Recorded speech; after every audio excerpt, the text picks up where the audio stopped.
पूरे दिन घनघोर बारिश होती रही। शाम को जब बारिश खुली तो अवसाद भरी सड़कों पर कोलाहल फैल गया। लोग थोड़े अफरा तफरी में थे और ऐसे में एक सज्जन की बाइक स्केट कर गई। वो दूर जा गिरे और लगभग बेहोश से हो गए। आसपास के सभी लोग दौड़ के वहाँ पहुँचे और उन्होंने उन्हें उठाया और बगल के एक हॉस्पिटल में लेके पहुँचे। एक सज्जन ने उनकी बाइक उठाई और वो भी पीछे पीछे वहाँ पहुँच गए। ये देखते हुए अपने जंगले से मुझे ऐसा लग रहा था कि लोग कितने संवेदनशील हैं। मैंने अपने मित्र से कहा कि चाहे जो भी हो, आदमी अंदर से भला ही होता है। बस इतना कहना क्या था कि वो बिफर पड़े। उन्होंने सुनाना शुरू किया। आपको लगता है ऐसा? आपको पता है वो जो आदमी जो सफ़ेद कुर्ते में था और जीन की पैंट पहना हुआ था, जो दिख रहा था, और जो सबसे ज़्यादा एक्टिव था, वो कौन था? वो इस वार्ड से चुनाव लड़ने वाला है। अच्छा, और बाकी वो लोग? बाकी लोग क्या, उसमें कुछ उसके फॉलोअर्स हैं जो उसको सपोर्ट करने वाले हैं, और लोग जो उसके साथ गए हैं उनके साथ क्या है? उन्हें लगता होगा कि किसी ऐसी हालत में अगर हम पड़ गए तो हमें भी तो लोगों की ज़रूरत पड़ेगी। आपको लगता है कि ये सब लोग बिना स्वार्थ के काम कर रहे थे? आपने अखबार पढ़ा है? आप टेलीविज़न खोलिए, आप देखिए कैसी कैसी खबरें आती रहती हैं। सारी दुनिया जो है एक मुश्किल का आज़ाब बन गई है। ऐसा लगता है कि सारे लोग मतलबी और पाखंडी हैं। मेरे मित्र जो कह रहे थे वो शायद सही भी हो। आम धारणा तो यही है ना कि लोग मतलबी, स्वार्थी, एहसान फरामोश। हम सब तो अक्सर बातचीत में यही बात कहते हैं। हमारे कवि भी कहते हैं कि देख तेरे इंसान की हालत क्या हो गई भगवान, कितना बदल गया इंसान। पर क्या यही सच्चाई है? तो क्या हम अपने साथी मनुष्यों के बारे में ऐसे ही सोचते हैं? क्या मानवता के बारे में हमारी धारणा ऐसी ही है? 1980 के दशक में कुछ समाज वैज्ञानिकों ने एक सर्वे किया जिसे हम वर्ल्ड वैल्यू सर्वे के नाम से जानते हैं, और वो लगभग दुनिया के 100 देशों में किया गया, जिसमें बहुत प्रतिष्ठित और बहुत डेवलप्ड देश भी हैं और सामान्य देश भी हैं। और एक सवाल ख़ास तौर पर पूछा गया, क्या हम लोगों पर विश्वास कर सकते हैं? क्या हमारे व्यवहार में भरोसा करने लायक है? और बहुत सारे लोगों ने, जिसकी तादाद बहुत बड़ी थी, उन्होंने कहा कि हमें अपने व्यवहार में सावधान रहने की ज़रूरत है। हम सब पर भरोसा नहीं कर सकते। तब उलटकर पूछा गया कि आपका अपने बारे में क्या ख्याल है? अपने परिवार के बारे में क्या ख्याल है? अपने समाज के बारे में, वो जो मोहल्ले में आप रहते हैं, जिस सोसाइटी में आप रहते हैं, जिस शहर में आप रहते हैं? तो उन्होंने कहा नहीं, ऐसा सोचने की ज़रूरत नहीं है, क्योंकि हमारा परिवार तो बहुत अच्छा है, लोग सहयोगी हैं, लोग परोपकारी हैं, लोग एक दूसरे का ख्याल रखते हैं, और हमारी सोसाइटी भी ऐसी है। अगर किसी को दुख पहुँचे, कोई परेशानी हो, कोई पीड़ा हो, तो सभी लोग एकजुट हो जाते हैं, और हमारा समाज तो निश्चित रूप से बहुत अच्छा है। पर ये दुनिया बड़ी जालिम है, दिल तोड़ के हंसती है। अपने परिवार, अपने समाज के बारे में अच्छा ख्याल है और दुनिया के बारे में इतना बुरा क्यों? और ये ख्याल तब है जबकि आंकड़े बताते हैं कि दुनिया पहले से बहुत ज़्यादा बेहतर हो चुकी है। 1800 में लगभग 90% लोग गरीबी में जी रहे थे, और आज दुनिया की गरीबी का आंकड़ा क्या बताता है कि लगभग 10% लोग ही आज दुनिया में बेहद गरीब हैं। हो सकता है ये आंकड़ा 15 हो, लेकिन इससे कुछ ज़्यादा नहीं है। अब कोरोना काल को छोड़ दिया जाए, इसमें शायद चीज़ें बढ़ गई हों, नहीं कह सकते, लेकिन कितना और बढ़ेगा, 20 हो जाएगा। पर जहाँ 90% थे 1800 में, आंकड़े तो कहते हैं कि आज 10% लोग ही गरीबी में जी रहे हैं।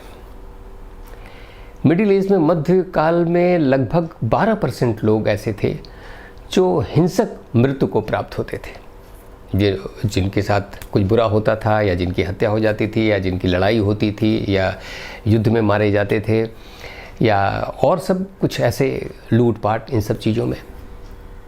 और आज ये आंकड़ा क्या बताता है, आज ये रेशियो क्या है? आज हिंसक रूप से जिन लोगों की मृत्यु होती है उसका आंकड़ा 1.3% है। और ये तब शामिल है जब बीच में 2 विश्व युद्ध हो चुके हैं। आज स्लेवरी लगभग समाप्त हो चुकी है। फिर भी हमको लगता है कि ये दुनिया बहुत बुरी है। ऐसा क्यों? रॉबर्ट ब्रैगमैन ने अपनी नई पुस्तक ह्यूमन काइंड में इसी बात का जवाब ढूंढने की कोशिश की है। ब्रैगमैन कहते हैं कि सभ्यता के शुरुआत से ही हमने मानव प्रकृति के बारे में गलत धारणाएं बनाई हैं। हमने उनके गहरे उज्जवल पक्ष के बारे में बहुत ज़्यादा सोचना नहीं शुरू किया। सभी पश्चिमी दार्शनिक ऐसे हुए हैं जैसे Thucydides, Machiavelli, Hobbes, Luther, Calvin, Bentham, Nietzsche, Freud, और यहाँ तक कि अमेरिकी स्वतंत्रता संग्राम के जो संस्थापक थे उनकी भी धारणा मनुष्य के बारे में कुछ ऐसी ही थी। आप सब तो जानते हैं कि क्रिश्चियनिटी में तो ओरिजिनल सिन की धारणा ही है, एक मूलभूत पाप, एक ऐसा पाप जिससे कोई मुक्त नहीं है। सेंट अगस्टाइन ने तो यहाँ तक कहा कि कोई भी व्यक्ति पाप से मुक्त नहीं है, यहाँ तक कि वो बच्चा भी जो 1 दिन पहले अभी पैदा हुआ है। और मैकियावेली तो ये कहता ही है कि मनुष्य एहसान फरामोश, ढुलमुल और पाखंडी होता है। अमेरिकी स्वतंत्रता के फाउंडिंग फादर जॉन एडम्स ने तो कहा कि अगर मनुष्य का बस चले तो हम सब आतताई ही होते। और आधुनिक मनोविज्ञान के पितामह फ्रायड ने तो यहाँ तक कहा कि हम हत्यारों की अंतहीन पीढ़ियों के वंशज हैं। हम माइकल घिसेलिन जैसे जीव वैज्ञानिक तो कहते हैं कि जिसे परोपकार या सहयोग समझा जाता है, बाद में पता चलता है कि उसके पीछे तो अवसरवादिता और शोषण शामिल था। आप किसी परोपकारी को खुरच दीजिए और एक पाखंडी का खून रिश्ता हुआ पाइए। अधिकांश मजहब और धर्म ये बात स्वीकार करते हैं कि आदमी पाप में फंसा हुआ है, सिवाय कुछ जैसे भारतीय में कुछ परंपराएं हैं ऐसी जिसमें वो ये भी मान्यता रखते हैं कि मनुष्य डिवाइन है, मनुष्य आध्यात्मिक है, मनुष्य पापी नहीं है। मनुष्य मूल रूप से जो सुप्रीम कॉन्शसनेस है उसका ही अंश है, तो पापी कैसे हो सकता है? जीव ब्रह्म ही विनापरा, जीव ही ब्रह्म है। अहम ब्रह्मास्मि, जो मैं हूँ वही ब्रह्म है। ऐसी मान्यता रखने वाले भी हैं, लेकिन मोटे तौर पर, हालांकि हम इन सब चीज़ों में कहाँ विश्वास करते हैं। हम तो यही मानते हैं कि हाँ, लोग बड़े जालिम हैं, ये दुनिया अच्छी नहीं है। और तब तो और भी मुश्किल हो जाता है जब कोई इंसानियत पर मुश्किल आती है, जब कभी बाढ़ आ जाए, जब कभी बम गिरता है, जब कभी तूफ़ान आता है, जब कभी भूकंप हो जाता है, जब कभी बहुत बुरा होता है मनुष्यता के साथ, तब हमारा चरित्र और पतित हो जाता है। पर ब्रैगमैन इसको स्वीकार नहीं करते। उनका कहना कि ऐसा नहीं है। जब बहुत मुश्किल आती है, जब बहुत तकलीफ़ें आती हैं, जब बहुत तूफ़ान आता है, जब बहुत बुरा वक्त गुजरता है, तो मनुष्य के अंदर जो कुछ सबसे अच्छा है वही प्रकट होता है। मनुष्य अपने श्रेष्ठतम रूपों में उसी समय दिखाई देने लगता है। 29 अगस्त 1905 में कैटरीना नामक तूफ़ान ने न्यू ऑरलियंस को तबाह कर दिया था। बहुत सारे लोग मारे गए थे और लगभग 25,000 लोग एक सुपर डोम में शरण ले रखे थे, एक ऐसी जगह जहां बिजली और पानी की कोई व्यवस्था नहीं थी। और काफ़ी मुश्किलों में उनका समय बीत रहा था। और तभी बाहर खबरें आने लगीं कि 2 छोटे बच्चों की गर्दन उतार दी गई है। एक 7 साल की बच्ची के साथ रेप कर उसकी हत्या कर दी गई है। अफरा तफरी मची हुई है। राज्य के गवर्नर ने कहा कि ये देखकर इतनी खीज होती है कि जब मुश्किल की घड़ी आती है तो हम इतने पतित हो जाते हैं। सारे अधिकारी और प्रभावशाली लोगों का यही मानना था कि बुरे वक्त में हम सब बुरे ही बन जाते हैं। लेकिन जब थोड़ा वक्त बीता, जब पत्रकारों की टीम वहाँ से चली गई, तब कुछ शोधार्थी जिनको शोध करना था इस विषय में, ख़ास तौर से डेलावेयर यूनिवर्सिटी के विद्यार्थी और शोधकर्ता वहाँ पहुँचे। तो उन्होंने क्या पाया? उन्होंने पाया कि केवल 6 लोगों की मृत्यु सुपरडोम में हुई थी, जिसमें 4 नेचुरल डेथ के शिकार हुए थे। एक ने ज़्यादा ड्रग ले लिया था इसलिए उसकी मृत्यु हो गई थी। एक व्यक्ति ने आत्महत्या कर लिया था। पुलिस प्रमुख ने स्वीकार किया कि वो जो बच्चों के सर कलम करने की और जो वो रेप की घटना के बारे में खबरें आई थी, उसकी सच्चाई में कोई दम नहीं है। डेलावेयर यूनिवर्सिटी के शोधकर्ताओं ने जब शोध किया तो पता चला कि इतनी मुश्किल तो थी ही नहीं। लोग लोगों का सहयोग कर रहे थे। लोगों की करुणा ज़्यादा बाहर निकल कर आ गई थी। कुछ लोगों ने रॉबिन हुड के तर्ज पर एक टीम बना ली थी, कई सारी टीम बना ली थी जो लोगों की मदद कर रहे थे। बहुत सारे नाव वहाँ भेजी गई थी और एक 12 दोस्तों का तो एक जत्था ऐसा बना था कि जो जगह जगह लोगों को फूड और मेडिसिन और दवाइयाँ ये सब पहुँचा रहा था। उन्होंने निष्कर्ष निकाला कि न्यू ऑरलियंस को स्वार्थ और अराजकता ने नहीं डुबा दिया था, बल्कि परोपकार, साहस और करुणा की बाढ़ आ गई थी। डेलावेयर यूनिवर्सिटी के शोधार्थियों ने एक शोध पत्र प्रकाशित किया जिसमें उन्होंने 1963 से लेकर अब तक के जितने भी डिजास्टर हुए हैं, जितनी भी मुश्किलें आई हैं, जितने भी तूफान आए हैं, जितने भी मानवता के लिए विभीषिका पैदा हुई है, उसके विषय में शोध है। और उन्होंने पाया कि जब भी ऐसा हुआ है तो मनुष्य के अंदर जो कुछ भी अच्छा है वो प्रकट होता है। लोग अपने श्रेष्ठतम रूप में दिखाई देते हैं। कभी भी पूरी तरह से अराजकता नहीं व्याप्त होती। हाँ, कुछ घटनाएं ऐसी होती हैं जिसकी तरफ इशारा किया जा सकता है, लेकिन अगर आप बहुतायत से देखें, अगर आप बहुमत के बारे में सोचें, तो ये सब घटनाएं नगण्य होती हैं। ज़्यादातर मनुष्य, ज़्यादातर लोग उस समय अपने छोटेपन से निकलकर, अपने तुच्छता से बाहर आकर लोगों की मदद करते हैं। इसी विषय पर एक बहुत प्रतिष्ठित पुस्तक है, the paradise in the hell, जिसे रेबका सॉल्निट ने लिखा। और उन्होंने इस बात की भी तस्दीक की कि न्यू ऑरलियंस में जो कुछ भी हुआ उसमें यही पता चला कि लोगों ने लोगों की बहुत मदद की। परोपकार की भावना ज़्यादा बाढ़ के रूप में फैल गई। लोग लोगों के प्रति बहुत संवेदनशील थे। हाँ, कुछ अधिकारी, कुछ ऐसे लोग जो अपने जीवन के लिए संघर्ष करते थे या कर रहे थे, उनके साथ ज़रूर मुश्किलें हुई। उन्होंने कुछ गलत ज़रूर किया। और जहाँ तक अधिकारियों का सवाल है, उन्होंने कहा कि उनकी भूमिका ज़रूर संदिग्ध थी। तो जब फिर ऐसे शोध हमारे पास मौजूद हैं, तो मानवता के बारे में ऐसी नेगेटिव धारणाएं हमें क्यों हैं? हम फिर ऐसा कैसे सोचते हैं और इसकी वजह क्या है? ब्रेगमैन कहते हैं कि इसकी वजह है एक ड्रग। और वो ड्रग ऐसा नहीं है जिसे हम ऐसे खाने पीने से इस्तेमाल करते हैं। वो कहते हैं वो ड्रग है न्यूज़, समाचार।